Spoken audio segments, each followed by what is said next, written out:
And we are on. Hello and welcome to Sports Unhinged. I am Mohammed and I'm joined by Mark, Coach, and Yujita. Merry Christmas, everybody. This is our Christmas special. Merry Christmas, hombre. Alrighty. We've got a lot to talk about today, guys. I mean, I think all the Tier 1 teams last week went on an early Christmas holiday because we had some shocking results. Let's start with the NFC, where New Orleans and Tampa Bay faced off, and a shocking result there. New Orleans 9, Tampa Bay 0. Brady shut out for the first time since week 15 in 2006. That was Breeze's first season with the Saints. That's how long ago it's been since Brady's been shut out. Tampa Bay couldn't get their offense going, punting 8 times. We saw Tom Brady really frustrated at his coaches, at the opposing coaches. I mean, it was a very kind of tense night for him. With that, the Bucs fall to the 3rd seed in the NFC. Coach, let's start with this. Is this an injury-related loss for Tampa Bay, or is there some more trouble brewing in that one? Oh, no, I definitely think so. I think with their number 3 receiver out because he faked a card and should have been suspended longer. But when you lose, 3 of your top 5 playmakers, in the NFL, it's hard to win. I don't care who you're playing, whether it's Chicago or Detroit or the Saints, as we say. When you have those main guys out, doesn't matter how good you are, how good of a coach you are. And at the end of the day, when you can't match up skill for skill, whether it's offense on defense or defense on offense, you just don't win in this league. And I think that caught up with them. I don't think, as we said, a very long time ago, are we worried about Kansas City? Are we now worried about this team? Are we now worried about that team? I'm not. I mean, I think, I'll tell you what, you bet against Tom Brady. I'll bet with him, and we'll see who has more money when we finish. All right, Mark, I mean, you've said early in the season, I think somewhere around halfway through the season, that you felt that Tampa Bay have hit their ceiling. We haven't really mentioned that or gone back to that take for quite a while. Do you still feel that way? Yeah, I do. As Coach says, they're going to be close to the NFC Championship game, probably in the divisional game. So let's not kid ourselves as to what their level is. I just don't think they're going to win the Super Bowl. Going back to last week, Brady went to 11 different receivers. So I'm not sure it's on him. Right. His rating was 57.1. But look at the drops that Gronk made. And those alone take everybody else out, and that would have changed the game because they were really huge drops. And they're going to struggle. Godwin's out for the year. They're going to really miss him postseason. No doubts about that. We don't know what the situation is with Mike Evans yet. Defense is still there. They only conceded 9. They're going to get through, obviously, to the postseason. They're going to be a high seed. But where they're going to be, don't know. I don't think they'll get past the divisional game at the moment. Okay. Yujita, I mean, we saw like I mentioned, Tom Brady getting a little bit angry at opposing coaches. We've seen fines and suspensions handed out for a lot less than this. Is this preferential treatment for Tom Brady? Is it when Tom Brady does it, he's passionate. When everybody else does it, it's taunting? I think it's being surprised because you don't see Tom Brady getting flustered often. Yeah. So there is a human side to Tom Brady. So I think it's good to see him getting frustrated. Maybe that what's get him better for the postseason. But look, I mean, New Orleans had their number. Dennis Allen, who stand in HC for this game, I mean, he did his work on Tom Brady. He's pressured early and up front. And look, I mean, I agree with what Coach is saying. I also agree with what Mark is saying. Having players out, that makes a difference. But this is kind of a weakness I've noticed with Tom Brady. If you hit him hard, pressure really early in the game, he is flustered. Okay, it happened with the Rams. It happened with the Patriots. Saints' first game. I mean, he scored only three points in the series now. Right. So that seems to be like a blueprint. They had his players covered. So yeah, I mean, of course they'll probably end up with second seed from the games that they have. But like Mark said, I don't know how far they'll get in the postseason. But give it up for Dennis Allen. Yeah. Well, It'll be they interesting play the to- Panthers in week 16, and nothing gives you a better pick-me-up than playing the Panthers this season. So No, I think it's quite interesting. We're going to talk about the postseason in a bit later, but some of the scenarios actually have New Orleans going to Tampa, and I think okay. that will be a very different game to the one that we saw last week. Absolutely. Absolutely. All right, let's stay within the NFC. We saw the Arizona Cardinals fall to the Motor City Kitty Cats in Detroit, 12-30. That was a shocking result. And I think Jared Goff is proving to be Cliff Kingsbury's kryptonite in the last couple of years. The Cardinals have dropped now to the 4th seed. They're at 10-4. Same as the Rams. They have a very important game against the Colts coming up this week as well. Coach, let me start with you. I mean, should we officially be worried about Arizona? Because this is not as, injury related as the Tampa Bay scenario here. We've seen Arizona kind of struggle on and off for a better part of the season. Yeah, well, it kind of is injury related if you think. 3 out of their last 5 losses have been with Kyler Murray on the sideline. Right. And it wasn't until this game he got back, and they did not look in sync from the first play even. I think the 3rd play he fumbled a snap even. So I do not believe that they're back. I don't think they're in sync. I think they're going to struggle against Indy because they are even struggling stopping the run. Even as good as their defense has been the majority of the season, I think they're about 14th, 15th, maybe 13th in the league on defense against the rush. But in the last 5 games, now maybe it's because they've struggled on offense, but the last 5 games, they've really struggled against the rush. And at the moment, there's not a better rushing team in the NFL than Indy. With JT. Yeah. I can definitely see them struggling. I can see them losing the game. But I do think they'll make the playoffs. Where they end up seated, I'm not sure. I don't think anybody in the West, with the exception of LA,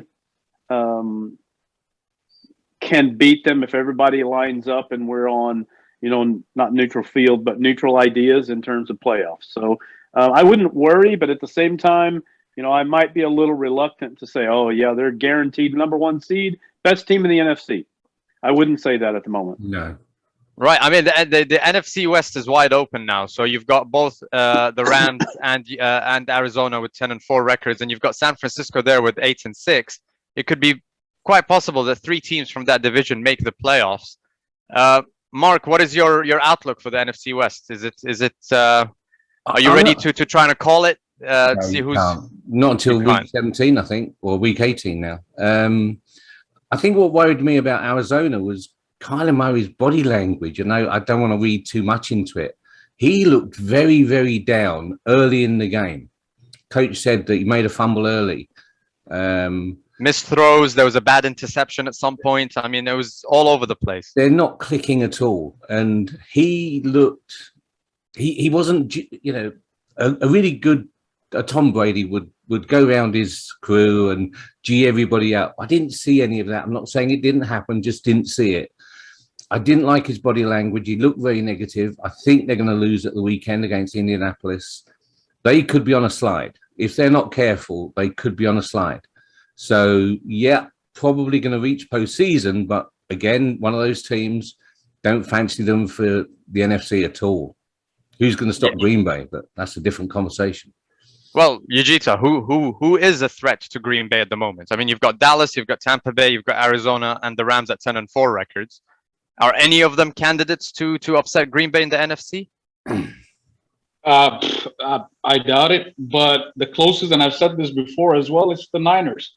Wow. They've got, there it is, because they've got the defense, and they've got a couple of playmakers who can do a lot of things. Deebo Samuels, George Kittle, these guys can pass, run, and block up front.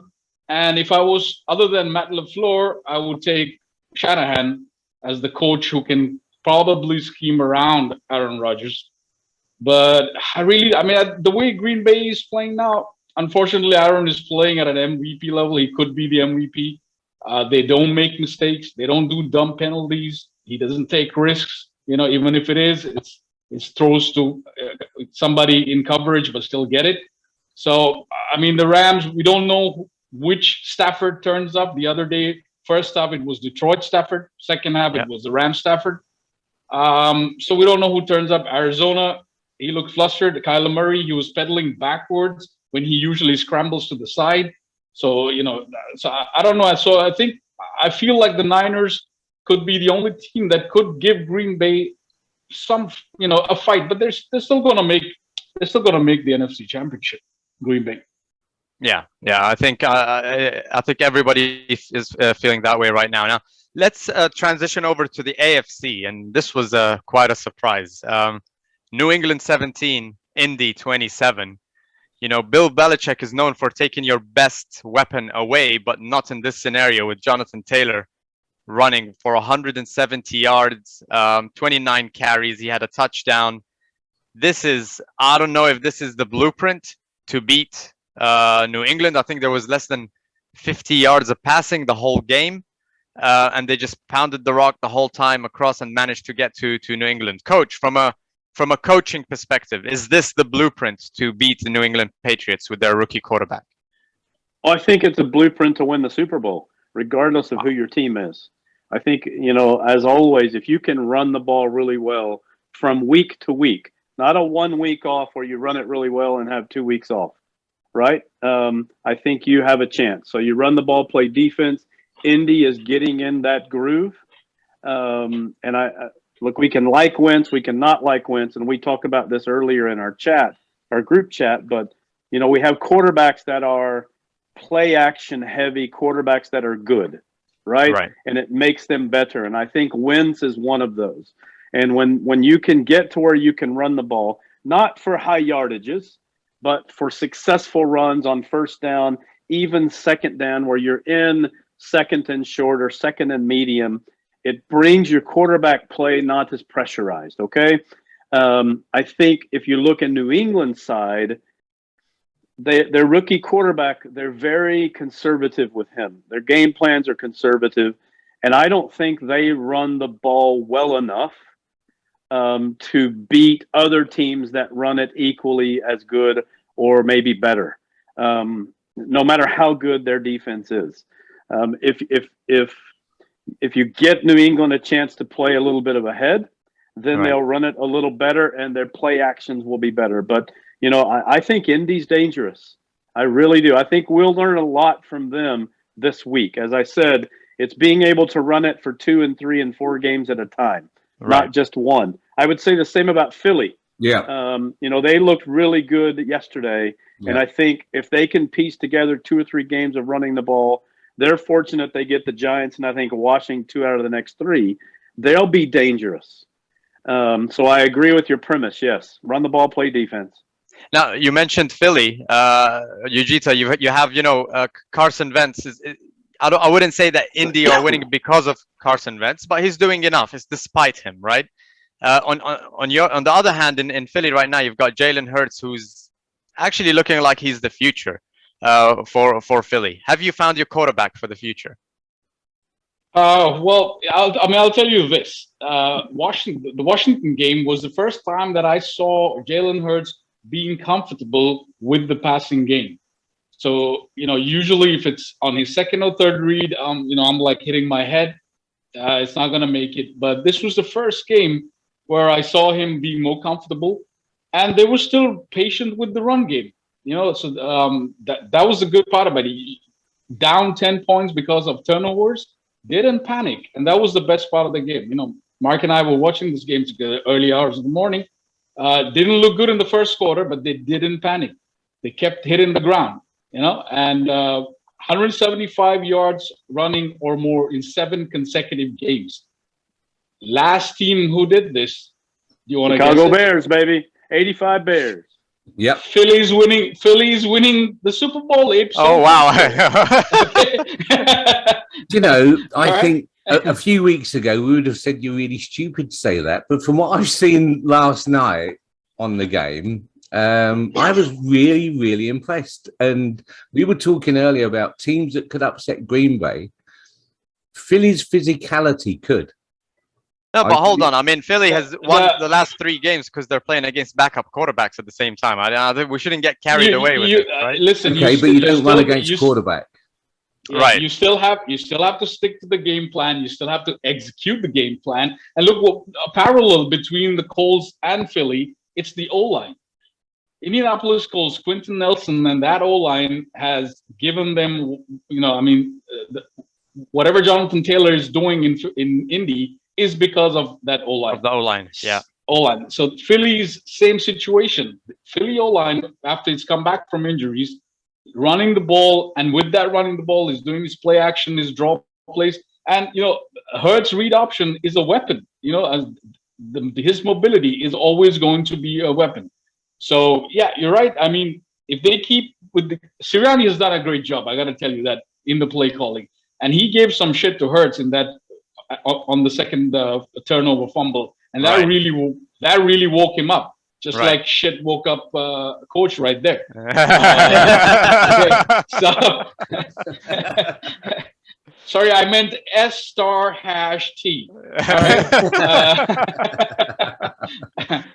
So yeah, I mean, I told you guys this last week because I'm confident. Yeah, and Mark said this as well. Whoever wins that Washington game the first time is going to win it the second time. So I got them winning that. I got them winning Giants, and we might beat Dallas. Who knows? Who knows? Who knows? Now let's go back to the AFC, Mark. We have with the New England loss, just like that, Kansas City have risen to the top of the AFC. Yeah. You've got the Bills at the 7th seed. You've got Miami at the 11th seed from that division. Do we have a clear-cut leader in the AFC, just like we do in the NFC with Green Bay? Are we ready to classify Kansas as that clear-cut? No, I still think New England. You can never write off a Bill Belichick team. So I'm sticking with the top. But they're the top 2. The Bills are just not clicking at all. Bit like Arizona. Those 2 teams to me are very, very similar. The way they're going about their season, they've shown flashes of brilliance and fantastic play, but they've shown far too much rubbish for my liking.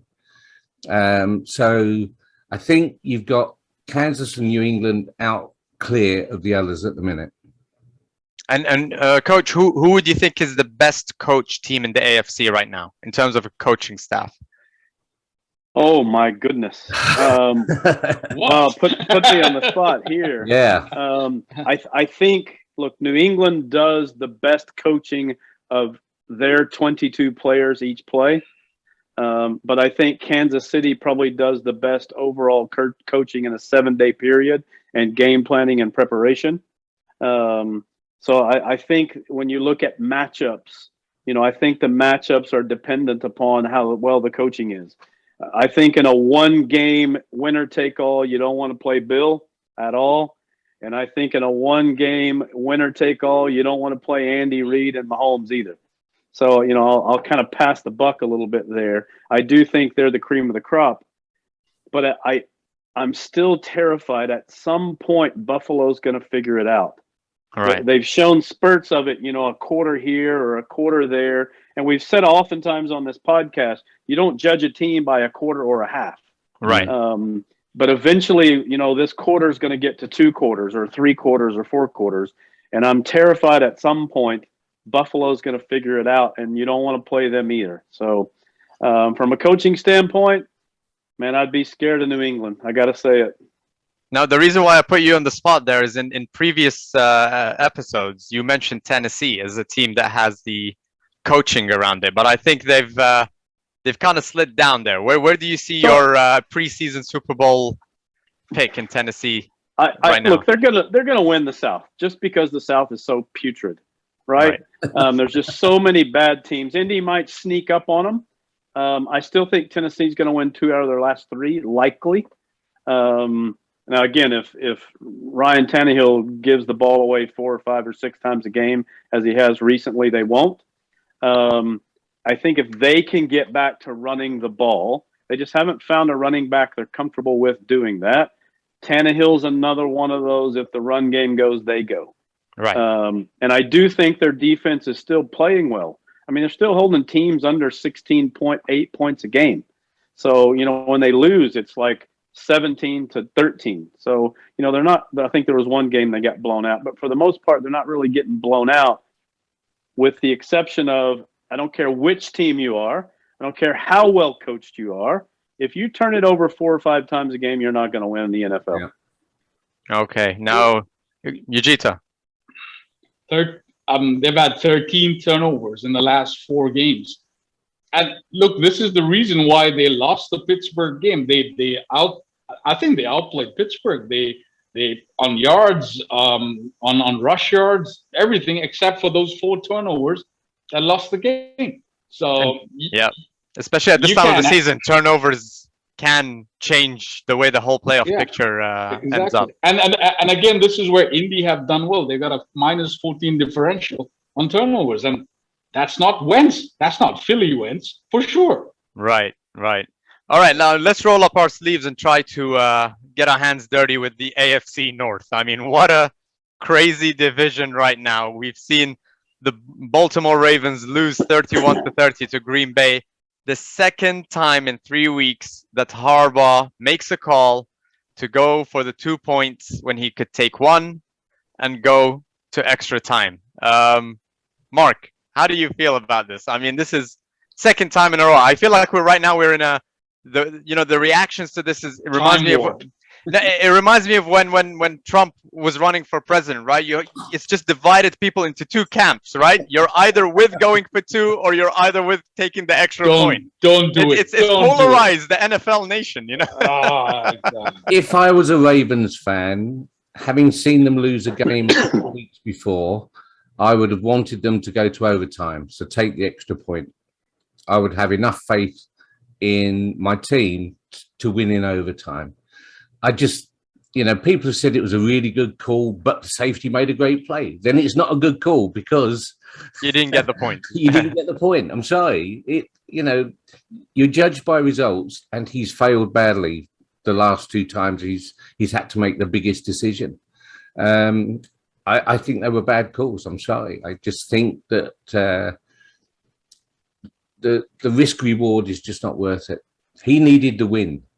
Well, if they win both of these games, they're 9-4 right now, very comfortable in the playoff picture. Right now, they're the 8th seed, so they've dropped 4 positions down, and they're out of playoff contention were the season to end today. Coach, you were a fan of the move in the Pittsburgh game when he tried to go for the 2 points. It's twice now. How do you feel? So I think I really felt like that he made the call with his mind in the set that he still has his star quarterback running the play. Because I think, it's just like, oh, yeah, we're going to get this, no problem. If you really think about it as a coach, and I know it's hard to, you've got your backup quarterback, right? And he's obviously thrown it to the tight end 97 times in this game. Right. Well, if you call that play, where's he going to throw it? Yeah, his first look is very likely going to be the tight end. So if I'm coaching the defense, I know that too. Yeah. So I'd rather take my chances as a head coach and kick it, tie it, and go to overtime, where at least I've got first down, second down, and third down to fool them to my tight end or not to my tight end. Yeah. Because I look at great kid, played his heart out, played so good in the second half or fourth quarter even to bring him back and get him in the game. But he did that pretty much on Andrews' shoulders. I knew he was going to throw it to Andrews, and I'm a nobody. Right? I'm an old high school coach hanging out in Dubai. Yeah. I knew that's where his first look was going to be, and he's never going to look at number 2 or number 3, not in that instance. So I think the coaching let him down a bit with the play call. I don't question the 4th down call. I question the play call on not the 4th down, but the 2-point conversion. I question the play call, not the going for it. Yeah. Yujita, you've called it. You made a bold prediction that Baltimore missed the playoffs. I mean, that prediction looks good right now. They play Cincinnati next week. I know we're going to cover this in the Pick 6 segment, but just kind of, how do you feel the AFC North turning out in the last few weeks here? We've got Cincinnati playing Baltimore. We've got Pittsburgh playing Kansas City, and Cleveland playing Green Bay. So they're all up against very tough opposition. Cincinnati and Baltimore are against each other. This is going to be the most unpredictable finish to a division in recent history. Well, let's just leave out Pittsburgh, and even Cleveland from their schedule coming up. I don't see them winning any more games. They're going to go 0-3. So, and Cleveland, they've got their COVID issues. I don't have confidence in Baker Mayfield, even though you've done for better part of the season. He's just like Tannehill. I mean, he's a good play action passer, and that's all he's got. If they can get their COVID issues sorted, their run game back, and their defense back, then the defense is still good. If that all works, they may have a chance. But looking at their schedule, I doubt that they're going to make it. So all you've got left is Cincinnati. Cincinnati is, again, another team which should probably make the playoffs. But again, I don't know how far they're going to go. They've got the playmakers, right? Joe Burrows, he 12th time he's at a touchdown, 30+ yards, league leading, because he's got the weapons. Jamar Chase, T. Higgins, Tyler Boyd. Now, if they can work out the plays, get the ball to those skill players, then Cincinnati will be a force to be reckoned with in the playoffs. But as it stands, I think Baltimore, there's no offense there. Sorry, even with Lamar Jackson back, they had a few trips to the red zone, came up empty. And you have to put the points on the board. You gotta get close. So I don't think Baltimore. I've said it already. Baltimore's not making it. Cincinnati makes it. I don't know how far they go in the playoffs. Sorry to interrupt, but did Baltimore not almost beat the #1 seed in the NFC with their backup quarterback? Did I miss that? Yeah. Almost 30-31. I mean, it was close. Okay. In fairness, the backup quarterback's been great. He's done everything asked of him. Huntley, He's been as good as you could expect, and probably better than most backup quarterbacks. Yeah, absolutely. But I just go back to something that we discussed. I think it was week 1, pre-season, before the first game, and we actually said the offense of Baltimore is on Lamar's shoulders. I just remember us talking about that. And if Baltimore were going to do anything, it was going to be because of him. And sometimes, I feel that Tennessee are going to be successful despite Tannehill, not because of. And that's the difference between the two. If Lamar Jackson was playing for Tennessee, they would be #1 seed probably. I really, it's a massive difference in the abilities there. I agree. I don't think they've got enough to really get them deep at the moment. Can't see it. Now, I can't believe I'm saying this. I know, Yujita, you've counted out Pittsburgh. And wouldn't it be something if Tomlin snuck in? That's the thing. I mean, wouldn't it be something?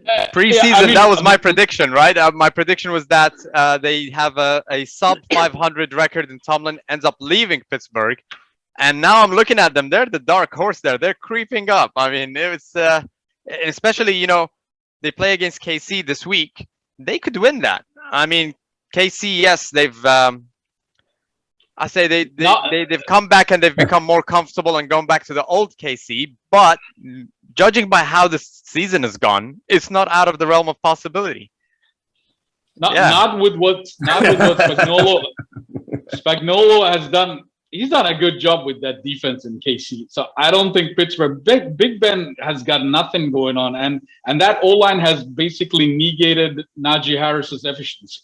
So even in run game. So yeah, I don't see it happening. I don't know how they might beat Baltimore. I think they got Baltimore at the end of the season. They're not going to win the KC game. So they're just going to be outside the postseason. Yeah. Now, Mark, you showed us sorry, go ahead. The only reason why they're even here where they are is because of Mike Tomlin, not because of big. I think it's because of the inefficiencies of their opponents in that division. Genuinely, I think Cincinnati are blowing it. Cleveland had the chance, but COVID's kind of catching up with them. Right. Baltimore, we've seen their deficiencies as well. It was Cincinnati's this year, and if they don't get it, it's 100% on them. I really It's like the Agreed. NFC East last year. Right. Exactly. I agree. Now, Mark, you had the ESPN projection from last week, and you know a lot of the unanswered questions were in the NFC East with Philly and Washington and all of that. How has that changed this week? Let's have a quick look. Well, this is using the same algorithm as we used last week, which was Right. win percentage. So I just want to quickly look at the NFC, and you've got San Francisco against LA, 7th against 2nd. I'm just going to quickly change the parameters to the home team. Right. And look at the difference. Suddenly you've got Philadelphia against Dallas in the wild card game. Wow. That would be an amazing game. But you've also got India against Tennessee. Minnesota. Yeah. I don't see Minnesota making it there. I don't know. I mean, it's Well, you predicted it. You predicted it last week. Yeah. The Giants were going to do something. So, you know, you've got LA at Tampa. Now, we talked last week about teams going to Tampa in the postseason. The Rams are one of those teams that might possibly could get there and do something in Tampa. But we just go back to the win percentage again, because I think this is more likely, which won't please you, Jeetha, I'm afraid. They're now projecting Philadelphia at 9-8. right. So they're going to say you're going to beat Washington, you're going to beat New York, but you're going to lose in Dallas. That's how I read the 9-8 situation. Right. I think Washington are done unless some miracle happens, and I can't see that. San Francisco against the Rams, you've got divisional matchup. You've got the Saints going to Tampa, like we said earlier, and then Arizona going to Dallas. Fascinating potential there.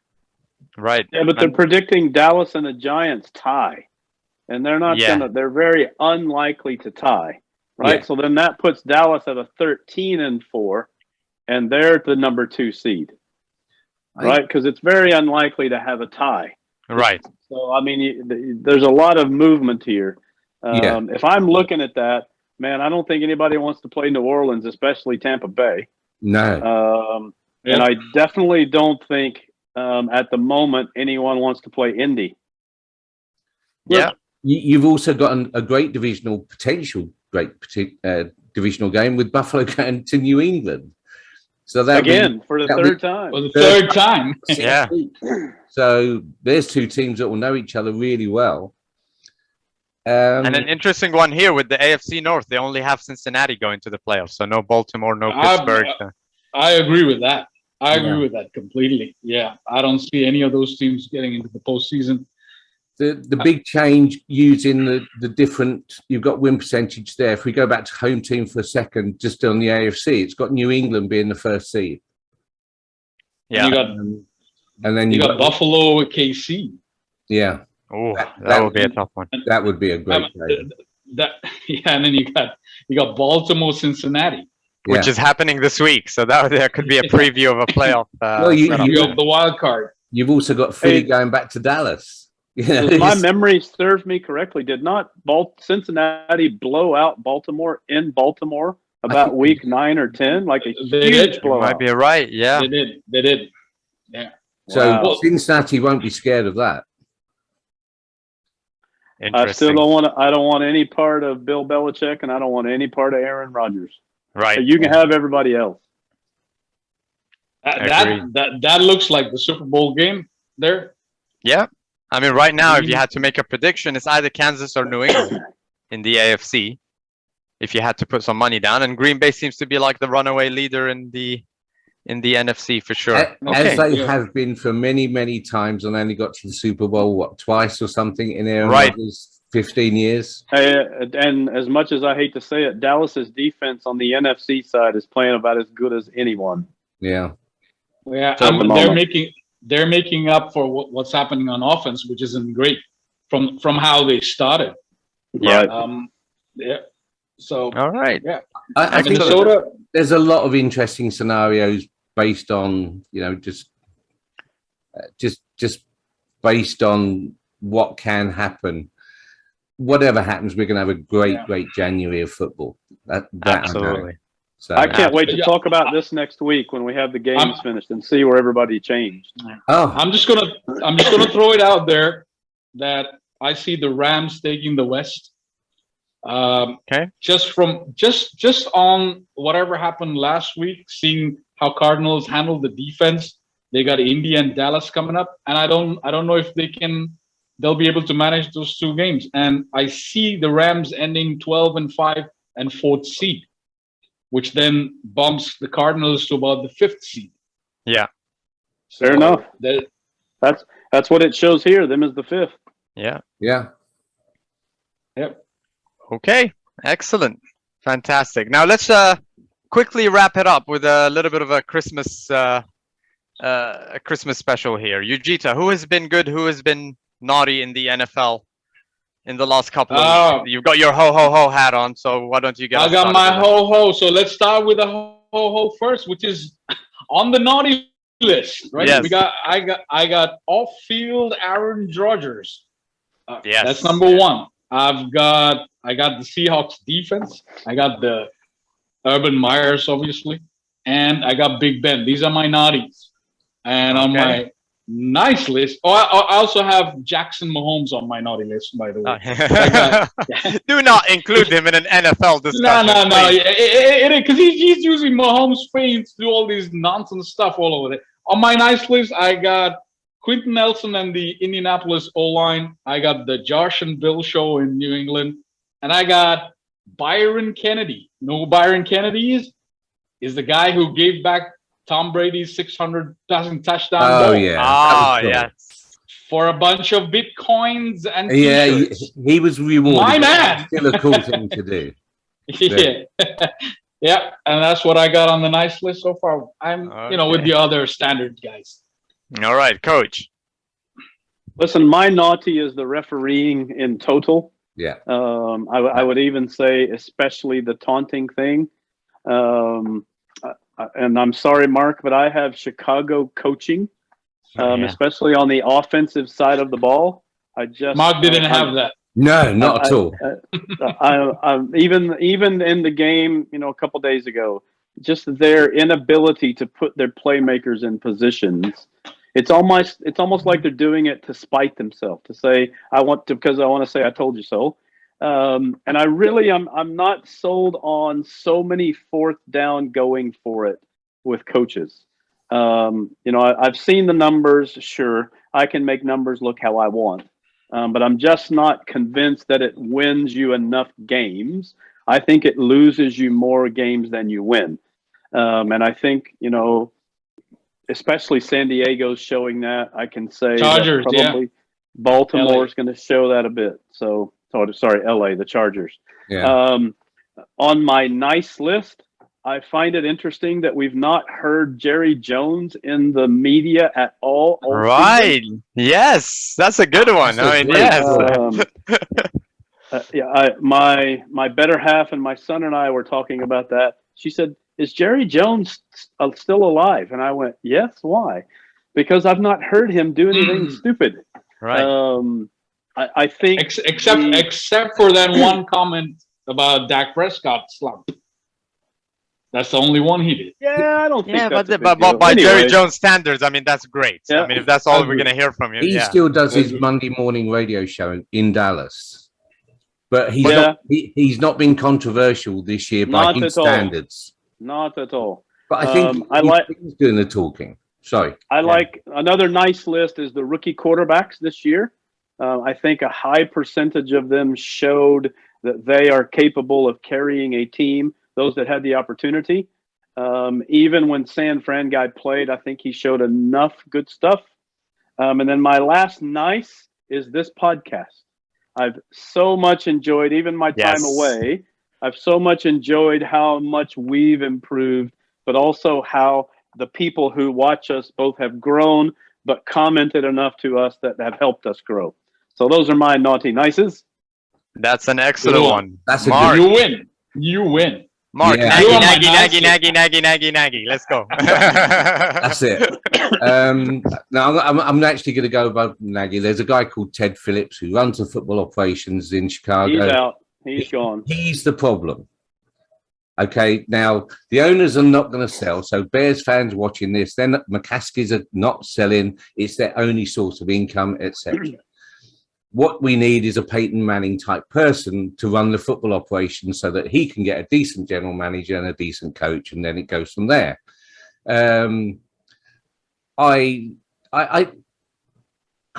Nagy, sorry. Yeah. There is ability in that team, but as coach said, No better salutation than the play calling is just abysmal. And I was talking to a friend. He's a ho. I was talking to a friend of mine who was at the game on Monday night, and you know, I've said a couple of things on this podcast about Matt Nagy. The words in the stadium are considerably worse than anything I've expressed here.